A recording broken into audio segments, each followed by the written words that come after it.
इंदोरीकरांच्या कीर्तनी रंगले चंदगडवासी। राजगोळीच्या छत्रपती शिवाजी महाराज स्टेडियममध्ये रंगला कीर्तन सोहळा। गुरुमाऊली सावित्रीबाई यांच्या पुण्यस्मरण दिनानिमित्त करण्यात आलं होतं आयोजन। रासायनिक खतांच्या माऱ्याने जमीन आणि माणूस नापीक बनत चालला आहे।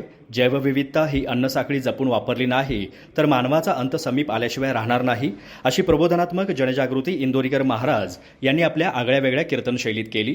चंदगड तालुक्यातील राजगोळी येथे गुरुमाऊली सावित्रीबाई यांच्या पुण्यस्मरण दिनानिमित्त आयोजित महाराष्ट्र भूषण निवृत्ती महाराज देशमुख इंदोरीकर यांच्या कीर्तनाचं आयोजन करण्यात आलं होतं। त्यांनी 2 तासाच्या समाज प्रबोधन कीर्तनातून भाविकांची मनं जिंकली।